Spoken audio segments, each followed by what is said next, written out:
Guys, আমার বোন মানে আমার ছোট বোন জাপানে JLPD মানে জাপানিজ লেভেল পরীক্ষা করার জন্য একটি পরীক্ষা দিতে আসছে।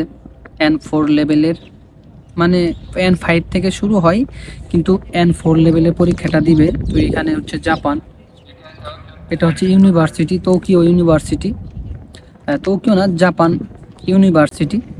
হ্যাঁ, তো এখানে আপনার টোকিওতে অবস্থিত। তো একটি জিনিস আপনাদের মাঝে শেয়ার করতে যাচ্ছি যে এমন একটা পরিস্থিতি, মানে যারা পরীক্ষা দিবে JLPD জাপানিজ যে পরীক্ষাগুলো আছে, লেভেলের পরীক্ষা, জাপানিজ লেভেলের পরীক্ষা, আমি দেখতে পারতাছি এখানে বিশাল মানুষের একটি লাইন। ঠিক আছে, আমি বিশাল বলতে কি বুঝাবো, এত মানুষ যে পরীক্ষা দিতে আসছে, 2000 মানুষ আজকে জাপান ইউনিভার্সিটিতে পরীক্ষা দিতে আসছে শুধু N4 আর N2 এর জন্য। সকালে একটি চ্যাপ্টার গেছে, মানে একটি ধাপ গেছে, আর বিকেলে একটি ধাপ। N2 গেছে সকালে, এখন হচ্ছে বিকাল। তো এখন বিকাল মোটামুটি 3টা বাজে। তো এখন 3টা বাজে, পরীক্ষা অলরেডি শুরু হয়ে গেছে। তো তারপরেও আমাদের পিছনে দেখতে পাচ্ছেন যারা লেট করছে তারা কিন্তু যাইতাছে। একটু যারা লেট করছে আসতে, ট্রেনে আসতে লেট করছে যারা। তো এখন বিষয়টা হলো, পৃথিবীতে 1 কোটি মানুষ পরীক্ষা দিবে, মানে 1 কোটি মানুষ পরীক্ষা দিবে শুধু JLPD N4 N2 তারপরে N3, এগুলো সর্বমোট নিয়ে 1 কোটি মানুষ পরীক্ষা দিবে, বুঝেন। তো এখানে আমি ম্যাডামকে জিজ্ঞাসা করলাম আজকে এখানে কতজন পরীক্ষা দিতে আসছে। বলতেছে 2000-এর শিডিউল আছে, 2000 পরীক্ষা দিতে আসবে। তো অলরেডি 1000 জন চলে গেছে, আর 1000 জন পরীক্ষা দিতেছে। তো বিশাল বড় সিরিয়াল। ঠিক আছে, তো আমি এখানে ভিডিও করাটা নিষেধ, তার জন্য ভিডিওটা করতে পারি নাই। তো এখন বিষয়টা হলো, জাপানে আসার জন্য মানুষ কত ঝুঁকছে। চিন্তা করেন, জাপানে যারা পরীক্ষা দিবে, এখানে আপনার 2 লক্ষ মানুষ পরীক্ষা দিবে শুধু জাপানের ভিতরেই, আর 90 লক্ষ না 98 লক্ষ পরীক্ষা দিবে বাইরের দেশে। সর্বমোট 1 কোটি পরীক্ষা দিবে, এরকম বুঝাইতেছে, বলতেছে তারা।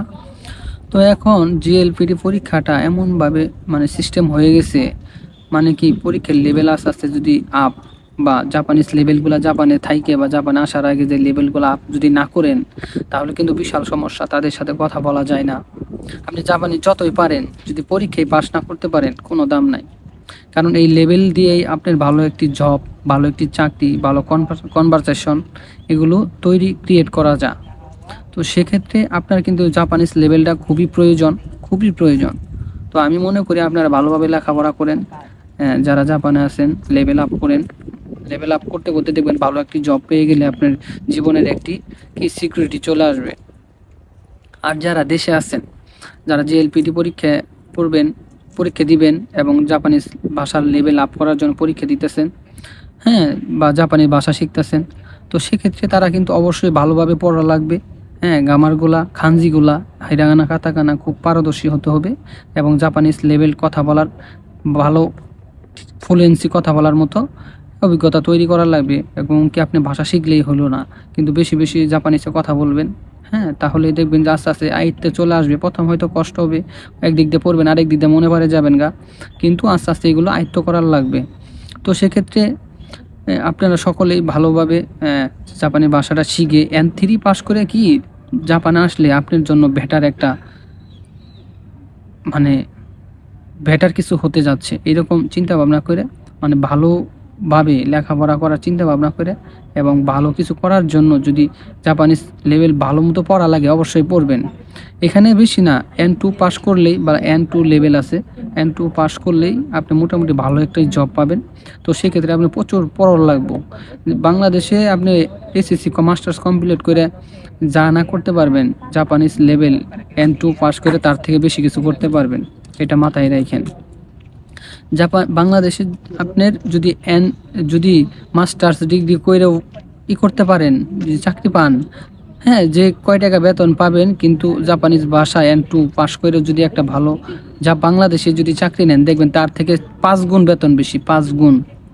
তো সেক্ষেত্রে আমি বলবো, যারা যারা জাপানিজ ভাষাটা শিখতেছেন অবশ্যই ভালোভাবে আয়ত্ত করে এবং নিজেকে দক্ষ দক্ষর পরিচয় দেওয়ার মতো এবিলিটি তৈরি করে ভাষাটা শিখে জাপানে আসার চিন্তা ভাবনা করবেন। জাপান খুবই অনেক উন্নত রাষ্ট্র পৃথিবীর ভিতরে। তো জাপান আসলে অন্যরকম একটা ফিলিংস অনুভূতি কাজ করে, ঠিক আছে। এটা অনেক পরিশ্রমের দেশ, এটা মানতে হবে, এবং পরিশ্রম করা লাগবে আপনি সব সময়। তো তো সবাইকে শুভকামনা, ভালোভাবে ভাষা শিখেন। হ্যাঁ, জিএলপিটি পরীক্ষাগুলো দিবেন, নাক টেস্ট পরীক্ষা আছে বাংলাদেশে। তো এগুলো আসলে লেভেল আপ করার জন্য, নিজেকে পরিচয় করানোর জন্য, ঠিক আছে।